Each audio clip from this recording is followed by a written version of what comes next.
Hey yo, this is the Show Like TV and it's your boy Bravo, and today we have a special guest. Go ahead and introduce yourself, my guy. My name is Brody. I'm an artist, digital artist from Ogden, Utah, and I appreciate Cali for having me out here and the whole team. So appreciate y'all for having me. Hey, no problem at all, bro. Thank you so much for being on the show.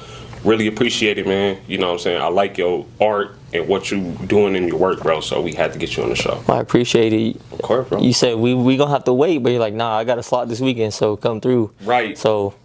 Yeah, this was supposed to be in July sometime. Yep. Yeah, but we made sure to get it going now, man. I really appreciate it, bro. And then my brother Joe C3 brought me out here. He's right. Shout out my nigga Joe. You know what I'm saying? We out here. We in the building today, yeah. So let's get right into it, bro. Where are you born and raised? So I was born and raised in Ogden, Utah, but not having a stable home really, so we moved around a lot. But I was born in Ogden, so. Okay. That's what's up, man. So let's just get right into your profession. Do you remember the moment that you realized that this was a hobby? Well, it was a hobby. It wasn't like it was a passion of you. So when I was 4 years old, I started picking up the pencil. I wasn't the best, obviously. I was a kid, but people around me, they're like, for your age, you doing well. So I was like, I never put down the pencil. For the last 20 years, almost 21 years, I've been drawing, and I never put it down. That's crazy. So where were you at when you realized this was, your passion? Probably like the first 2 years, because every day I found myself drawing after school, drawing in class, getting in trouble for drawing on my schoolwork. So I was like, this is my passion. I like to draw. This is what I like to do. So. Right. So you were one of those kids in the school that wasn't paying attention to work. You was drawing all the time. Exactly, right? and talking a lot. So drawing cured my ADHD. Okay. So talking and drawing, that was my thing. Okay. So what did you start creating first? What was your first thing that you started? I'd probably say like little doodles, like graffiti shit, because I used to be I still am into like the skate world shit. So seeing graffiti and like they both connecting to skating and like real life, seeing all the murals on the trains that go by. Imagine like where all the art that's on the train reaches at in the U.S. So it's like, that's dope. That's how I first started. True. Okay. And so, what did you start on? So when I first started drawing, or like when I started graphic design? When you started graphic designs. So when I first started graphic design, I didn't have no mentor. I was looking at like YouTube videos on seeing how to do it for myself. But I was using a cracked iPhone 7 on this app called BuzzArt, and I started working with like artists in the city. But I was looking at major artists cover art, and I was like, let me try to do better than that. But obviously it wasn't really good, but I kept going with it. I was like, you know what, I could do better than that. And that was like a challenge for myself, try to do better than what that graphic designer put out there for that artist. True. So I see that you are working with a lot of artists now. Oh yeah, a lot of artists. For example, Joe C3, my bro right here.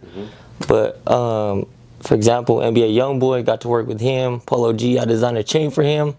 YSM Flow designed a cover art for Bounty Hunters back in 2019. And Lakel, like me and Lakel, we locked in real good. I don't know if you guys ever heard of him, but he's worked with TJ, Lil TJ, many other artists. He's big, so that's like a big part of my catalog, those artists right there. Okay, that's pretty dope. So I know it takes a while to transition from just doing regular drawings and stuff to start working with these artists. How long did that take? So I started really in 2019, but to start working with artists, obviously start small, start in your city, of course, and like surrounding cities, and then start reaching out to bigger artists. YSM Flow, he was the first one I reached out to. He's like, yeah, go ahead and make me a cover. I fuck with your work. So I got to work with him, and then ever since then, it's gradually gained. Yeah. So how did you even get into the door of working with these artists? Because I know it's kind of everybody sends them artwork and everything like that. Like, how did you get in this?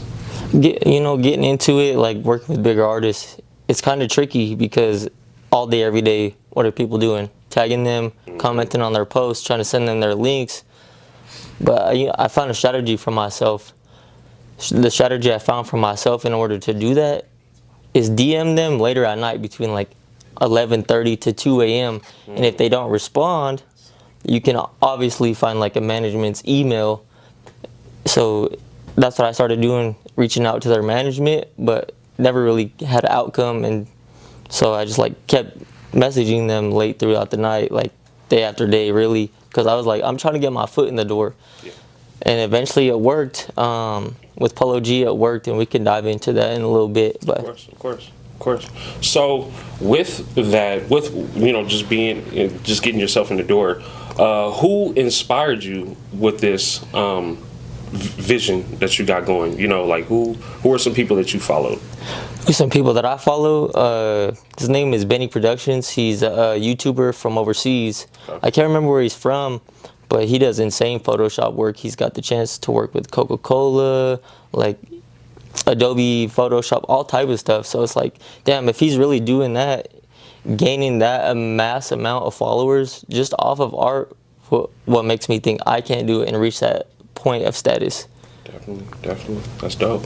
So let's dig in a little bit. When you have a moment of doubt with your work, what inspires you to keep going and keep working? Moment of doubt, obviously Joe C3 over here, he pushes me to keep going. He's like, no, don't stop this art shit. He's talked me back into it many times, but it's also looking back at my previous work, looking back at like what I started, like how my art looked to what it is now. So it's like, damn, that challenges me to keep going. So a year or a couple years down the road, I can look back at what my art is now and what it was in 2019. I'd be like, damn, I'm gonna keep going. I'm gonna keep pushing this because this is my passion. This is what I want to do with my life. Definitely, man. So, how do you feel like your work caters to or services the community? Well, obviously, we're from a state that has a lot of musicians, Yes. especially in the city where I'm from, Ogden. Everybody's trying to make music. So, like, when somebody sends me, like, a song link, like, I'll listen to it. If it's not my style, I'll say, it's cool, but it's not my style. Right. But I noticed that you could use some more professional cover art, and that sparks networking in itself. And then if they go through with it, if they want a piece, they purchase it, and they'll eventually like post it and tag it, and that's more exposure. So followers of them will come to me, and we can get some more work done. Okay. It's kind of dope, bro. So you were speaking on your strategies of how you promote yourself to these artists. Are there any other ways that are any other social media places that you use to promote yourself? So usually I just mainly use Instagram. That's where I gain a lot of my traction from followers that like want to come check out my work, see what I'm about. But I've got some off like Snapchat, some Facebook, but it's like word of mouth because people, they come to me and they're satisfied with their work. For example, Joe, he always comes through, gets the work done, and then people follow me off of what he posts, like the art I've done. So it's like the word of mouth, and it's also to have your clients want to have a good experience, because if they don't have a good experience, what makes you think they're gonna come back to you? True. That's true. And I see like the artists that you do work with come back and work with you again. Exactly, recurring clients. Yeah. And that's what you really want, at the end of the day, because your business is growing. Exactly, and once you have recurring clients, they're gonna share it. Obviously, like 10 to 20 people gonna see it, not max, but minimum. True. And not everyone's gonna like the art, of course. Just like music, not everyone's gonna like a certain person's song. So it's just like, if it gets in front of people's faces, say like 5 people, Right. say 3 of them don't like it, but 2 of them like it, they're gonna share it. But also, that's when the haters come in line too. True. Because they can say, oh, this is trash, and then it's just gonna keep spreading like a wildfire. True. That's true. So with the haters, how do you deal with competition? Deal with competition, I try to find my own lane, take some like inspiration from like obviously Benny Productions, but also like world-renowned artists. And I was like, you know what, people can talk all they want. I'm working with the clients that I've worked with, I'm working with the artists that I've worked with, and I keep getting recommended. So if they want to, they could talk if they want to talk, because I know who I am. I know the honest artist I am. A lot of people, they keep coming back to me, so I'm not really tripping. Definitely. That's how it works, bro. So let's name out some names that you work with. Polo G, NBA Youngboy, YSN Flow. What does these opportunities mean to you? Man, it means a lot to me. It's invaluable because getting to work with them, especially from places we're from, like we don't get a lot of opportunity. So it's like making a way for yourself and eventually getting your foot in the door like I have. It's a different feeling because when you actually see your art on, like, for example, Polo G's neck, I designed that chain. That's crazy. He wears that almost every day. But also seeing it on like streaming services, like the cover art, it's like, damn, I really did that. So it may not like touch big numbers, for example, if it's like not a mainstream artist, but it's like it's dope to see the artists I've worked with actually be happy with it and put it out there for people to view.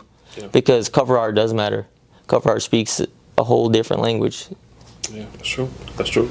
So I see that you just posted a post for some artwork that you did. Could you explain that more first? Was it LaJojo or was it Youngboy? It was LaJojo. Okay, so LaJojo, that's my guy. He's from Alabama. He's locked in with Big Yavo. He used to sell shoes to Big Yavo, and then he started music. I made his first cover art that he put out. It's called Just the Beginning. I locked in with him before he even started making music. He used to play basketball until he got into a almost fatal accident. He was in a golf cart. He got hit by a drunk driver in a big ass pickup truck, and then he started making music. And I was like, hey, I make cover art. Come fuck with me, and that's what he did. And then ever since then, I've got to make that was an album cover that I did for him that he released a couple months ago. So that was a good look. That's cold, bro. Man, that was a great look. So the one about Youngboy also, what was that one about? So it wasn't Youngboy directly that hit me, Okay. but JK Max's manager, Brxdy, shout out to Brxdy, he hit me because I've done cover work for him before. But he hit me, he's like, Youngboy X JK Max, I need this done ASAP. I was like, is it a rush order? He's like, yeah. I told him the price, he had no problem paying it. I got it back to him within the next day and a half. And then it was like an exclusive release on his, I can't remember the platform, but it was an exclusive release. But seeing that on there, it really like let me know that I'm capable of doing this. Like I'm capable of being one of those people that people could come to for art and be happy and share their art and spread it to the world. Yeah. No, that's so dope to know that these artists are wearing like your art, bro. Right. That's like that shit is fucking awesome.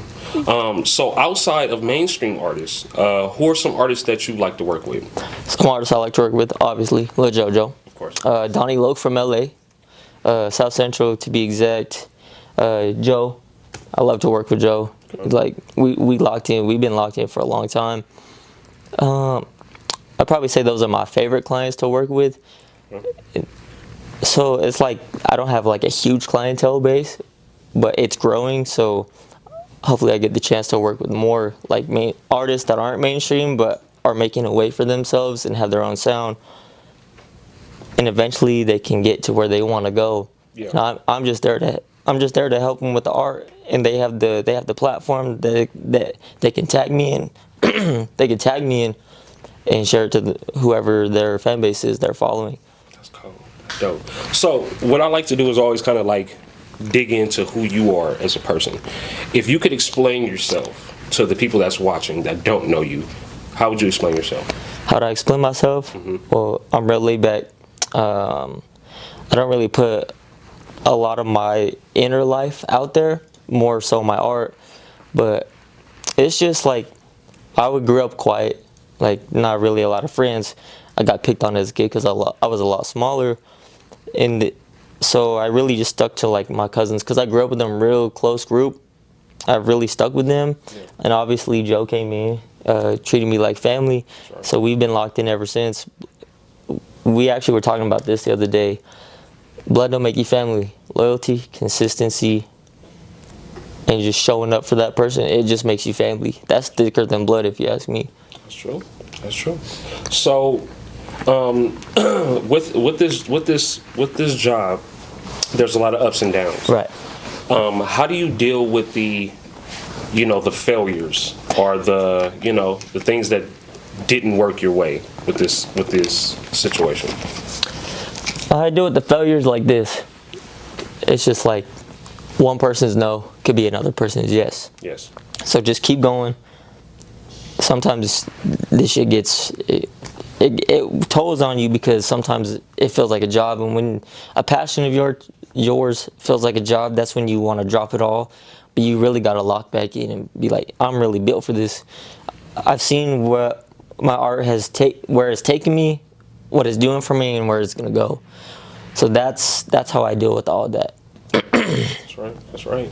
So how do you make sure that you keep this passion a passion and not a job? Honestly, I would say between like your clients' projects, just draw in between. Like draw what comes to your mind. You don't have to draw like a certain niche or category of something. Like if it comes to you, let it flow. Yes. Obviously, there's drawing block, just how there's writer's block for artists. So it's like you can take what you're going through and turn it into a piece of art, whether it's sad, happy, angry, whatever. You can translate any emotion into art, whether that's drawing, music, whatever, writing, poetry. That's dope. That's dope. Sure. Sure. So looking at the community of Salt Lake City right now, how do you feel about the hip hop community and where it's going? I'm not too tapped in with the community out in Salt Lake. Yeah. But there's a lot of artists. There's some dope artists.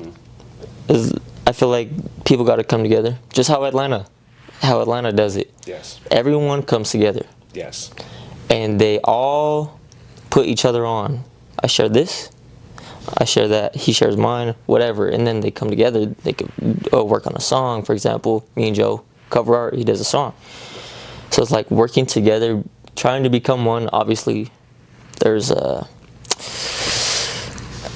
emotions between groups of people and whatnot. Yep. But if we could all just come together, that would be great. But obviously, it's not going to happen like that. Yeah, that's true. I like to say this, try to spread positivity and love through each art piece, even if it's just one piece at a time. Dope. Dope. So could you give us the importance of networking? Oh, the importance of networking is everything. Yes. It's just like, for example, I just did a cover art for someone, and I didn't really like put any promotion into it or reach out to their people. It's not really gonna go anywhere. But when you network and tell them tag you, or like, for example, like you guys, I was like, I can also make artwork for you guys. And you're like, yeah, that would be dope. Since you guys brought me on, I don't mind making art for you guys. Right. Right. So it's like, I make an art piece for you guys. You put me out there onto your platform so people can find out about my art. And then when I make the art for you guys, people can find out about your platform. Definitely. So it's just like, I wash your hand, you wash my hand. Yep. It goes hand in hand. Exactly. No, that's true. That's true. So, for artists out there that want to get in contact with you, how would they go by doing that? So you could obviously, so all my socials are the same. I am Brody, but instead of an O, replace it with the X, because I got a lot of inspiration from XXXTentacion, but a lot of people know him by X. Right. I drew a lot of inspiration from him since I was 14 years old. Passed away when I was 18, and then I had reached out to his mom. She's like, make me an art piece. I was like, do you have a P.O. box? She's like, no, I don't, not anymore, but you can send it to my address. So I was like, damn, that shit's dope. Generational icon. Yeah. That passed away, his mom is allowing me to do an art piece for her and send it to her address. But yeah, you can find me on Instagram, Twitter, Snapchat, even TikTok as I am Brody with the X instead of an O. That's cold. So let's just dip into that story just a little bit more. So you're doing what for him again? So my original piece I did, it was like a black and white mural, you could say, with like some of his lyrics, some doves, and like his dates and his name, of course. But I think I want to redo it because, like, yeah, it was good, but now with the skills that I've grown into, I feel like I can make it a lot better. And then when I feel like it's right, that's when I'll send it to her.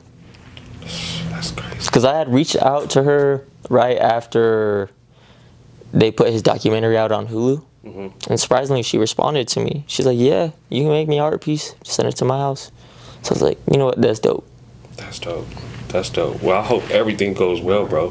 For real. I can't wait to see it. I appreciate you for real. Of course, man. Of course. So let's get some shout outs going. Who do you want to shout out and show love to? Of course, Joe C3 right here. That's my brother. Donnie Loke out in LA. Lil Jojo. Prestige Forget Me, the opportunity to work with the Young Boy and JK Mac. Obviously, the show Live TV, Cali, Rebel, Jinx. But that's probably all the shout outs I want to bring out. But yeah, that's the shout outs I have. All right. So one more thing. We do story time here at Show Live TV. All right. So one of these days, are you willing to do a story time with us? Oh, most definitely. All right, man. Well, this is it, man. This is the Show Live TV. I want to thank you so much for being here. Well, I appreciate you guys for having me. It was a blessing for real, and a good opportunity to network and showcase who I am a little bit. Of course, bro. And we got season 4 coming. You will be in season 4, hey, bro. Season 4, you gotta turn up. Popping, bro. I'm telling you. Music videos, interviews, story times, everything, man. I seen you guys doing the music videos, all type of stuff. I see you guys doing your thing. Yeah, bro. We working, man. We working. And I appreciate you to support us and just be here and be a part of season 4 and just be a part of the family, bro. I appreciate you guys for having me. Of course, man. Part of the family now. Of course, man. Season 4. It's Show Live TV and it's your boy Bravo. And we up out of here. Peace.